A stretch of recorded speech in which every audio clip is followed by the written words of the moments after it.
Bienvenidas y bienvenidos a esta exploración. Hoy nos metemos de lleno en una pregunta que, bueno, resuena bastante fuerte hoy en día, ¿no? A veces es incómoda, sí, pero fundamental. ¿Es posible vivir una vida plena, sentirla completa, sin tener eso que llaman un propósito así súper definido? Uf, sí, Porque por todos lados nos llega el mensaje. Encuentra tu pasión, tu misión, tu para qué. Es como un mantra. totalmente. Pero, a ver, ¿qué pasa si esa búsqueda nomás no da frutos? O si simplemente uno se despierta y no siente el llamado de una gran misión, sino, pues, la vida diaria. A lo mejor el peso de existir, pero sin una dirección clara. Claro. ¿Se puede caminar así? Incluso encontrarle valor, satisfacción, sin esa brújula que parece tan esencial. Es la gran pregunta, ¿no? Las fuentes que analizamos hoy nos dan una perspectiva filosófica para entrarle a esto. Vamos a ver las ideas de pensadores como Albert Camus y Friedrich Nietzsche. Ajá. Nuestra tarea hoy es, digamos, desempacar qué nos dicen sobre esta inquietud tan humana y, bueno, qué luz arrojan sobre si se puede vivir sin un propósito ya hecho. Es que es una pregunta central, sí. Y Albert Camus nos da una entrada interesante con su concepto del absurdo. Él vio una tensión clave. Por un lado, este anhelo profundo que tenemos los humanos de encontrarle sentido a todo. Coherencia, un porqué, ¿no? Sí, la búsqueda constante. Y por otro lado, te topas con un universo que parece guardar silencio, indiferente a nuestras preguntas. Como que no trae un manual de instrucciones con un propósito claro para cada uno. Es un diálogo sin respuesta, digamos. Como gritarle al vacío. Y como contraparte, o quizás se complementan, está Nietzsche. Claro, él también desafió fuerte esa idea de buscar un sentido fuera de la vida misma. Criticó mucho las respuestas prefabricadas, ¿verdad? Exacto. Y en lugar de eso propuso una afirmación muy intensa de la vida, así como viene. Suena potente eso. Ok, empecemos a desgranar esto. A ver, empecemos con Camus. Su concepto del absurdo, aunque la palabra suena medio negativa, ¿eh? No es necesariamente una visión pesimista, ¿o sí? Es más bien como una descripción de nuestra situación, ¿no? Así es, exacto. No es tanto un juicio de valor sobre si la vida vale o no, sino más bien constatar esa brecha, esa distancia entre nuestro deseo de significado y, bueno, la aparente indiferencia del cosmos. Ya. Lo realmente revelador es cómo Camus usa el mito de Sísifo para ilustrarlo. Sísifo, que seguro muchos recuerdan, es este personaje condenado por los dioses a una tarea, pues, eternamente repetitiva y aparentemente sin sentido alguno. La roca, ¿no? Esa misma. Empujar una roca enorme cuesta arriba, solo para que, justo antes de llegar a la cima, ¡zas!, ruede para abajo. Y a empezar de nuevo, eternamente. Parece el símbolo máximo de la futilidad, ¿no? Es una imagen que impacta fuerte, sí. Y a primera vista, pues sí, parece súper desoladora. Pero justo ahí, Camus mete un giro que te deja pensando. Dice algo así como, hay que imaginarse a Sísifo feliz. Ajá. Y uno dice, ¿cómo? ¿Cómo puede ser feliz alguien así? Si su esfuerzo es inútil, su destino está sellado. ¿De dónde podría salir la felicidad? Suena raro, contraintuitivo. Ahí está el núcleo del planteamiento de Camus. La posible felicidad de Sísifo no viene de un propósito externo, o de que logre su tarea, porque eso es imposible. La roca siempre va a caer. Claro. Su felicidad, o la posibilidad de ser feliz, emerge de dos cosas: la conciencia y la rebelión. Primero, aceptar lúcidamente su destino, la realidad absurda de su condición, sin engañarse. Ok, ver las cosas como son. Exacto. Y segundo, la rebelión que hay en el acto mismo de seguir empujando. Cada vez que baja, cada nuevo intento de subir la roca, es una afirmación de su humanidad frente a lo absurdo. Es encontrar valor en la lucha misma, en la persistencia consciente, no en el resultado final. Ajá. Es una forma de libertad que nace de confrontar el sinsentido, no de negarlo o buscarle una salida fácil. Él crea su propio valor al seguir adelante. ¿Entiendes? Entiendo. Encontrar valor en el proceso, en la persistencia, más allá de si se logra la meta o no.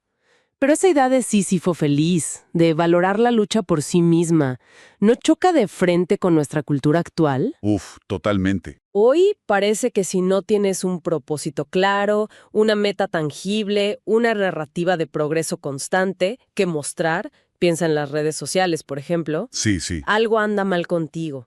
Hay una presión enorme, ¿no? Por tener un propósito. Es una observación muy aguda, ¿sí? Estamos metidos hasta el cuello en una cultura que casi te exige tener una misión, un porqué definido y además saber comunicarlo bien. Claro, encuentra tu pasión, deja tu huella. Son casi mandamientos modernos. Y en ese contexto, no tener un propósito claro se vive muchas veces como un fracaso personal, como estar a la deriva o incluso como no tener valor. Genera mucha ansiedad eso. Muchísima. Pero siguiendo la línea de Camus, podríamos pensar que ese vacío aparente, esa falta de un propósito único y grandioso, no es necesariamente un problema que hay que resolver a como del lugar. Quizás no es un vacío que haya que llenar desesperadamente. Es una pregunta clave que sale de estas reflexiones, ¿no? Si conectamos con la idea del absurdo, quizás ese espacio no sea un defecto, sino parte de nuestra libertad en un universo que no nos da un guión. Interesante. En lugar de verlo como un hueco a rellenar corriendo con metas impuestas o expectativas sociales, podríamos verlo como un espacio de posibilidad, un respiro de la obligación constante de ser alguien definido por un propósito, de hacer algo que valide nuestra existencia.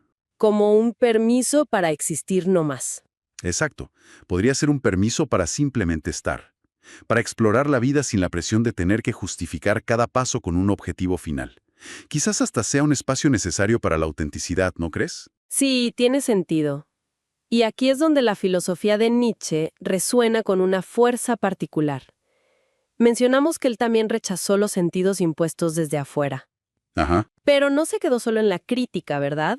Propuso una actitud vital muy específica, algo que llamó amor fati. Suena casi poético, pero ¿qué implica realmente? ¿No roza un poco con la resignación, eso de aceptar el destino así nomás? Es una buena pregunta porque amor fati, amor al destino, es fácil de malinterpretar como pasividad. Pero para Nietzsche es todo lo contrario. Es una de sus ideas más potentes, más activas. ¿Ah, sí? No es encogerse de hombros y decir, ¿qué se le va a hacer? Es una afirmación apasionada e incluso jubilosa de todo lo que la vida trae. Es decir, sí, Un sí a todo. a todo. No solo a lo placentero o a lo bonito, al éxito. También al dolor, a la dificultad, a la pérdida, a lo que no entendemos, a lo terrible. Es abrazar el propio destino, la totalidad de la propia vida, sin reservas, y sin desear que nada, absolutamente nada, haya sido diferente. Vaya, eso sí que es radical. Entonces, no se trata de buscarle el lado bueno a lo malo o de justificar el sufrimiento diciendo, esto me hace más fuerte o algo así. No exactamente.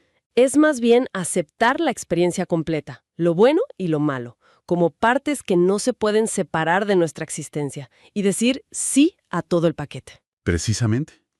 Es un sí incondicional a la vida tal cual es. Si partimos de la idea de Nietzsche de que no hay un plan divino ni un propósito cósmico que ordene las cosas, Ajá. entonces, cada instante, cada alegría y cada dolor es simplemente parte del tejido de nuestra existencia. No necesita ser justificado ni servir a un fin más allá. Amor fati es amar esa trama completa, sin condiciones, sin exigirle al universo que tenga sentido según nuestros criterios. ¡Wow! Es una forma de encontrar una libertad profunda y un poder personal en la aceptación total de la realidad. Querer que todo sea como es, como fue y como será, porque todo eso es nuestra vida. Ok, entonces, si Camus nos da una forma de, digamos, resistir al sinsentido a través de la conciencia y la rebelión, Ujú. y Nietzsche nos invita a amar la totalidad de la vida, destino incluido, ¿cómo se juntan estas ideas cuando pensamos en el día a día? En esa sensación de vacío o falta de propósito que a veces nos pega. ¿Nos dan herramientas para navegar esa sensación? Esa es la conexión crucial, creo yo. Ambas perspectivas, aunque son distintas, nos invitan a desviar un poco la mirada de esa búsqueda ansiosa de un propósito externo o futuro, Sí, y a ponerla más bien en la experiencia presente de vivir.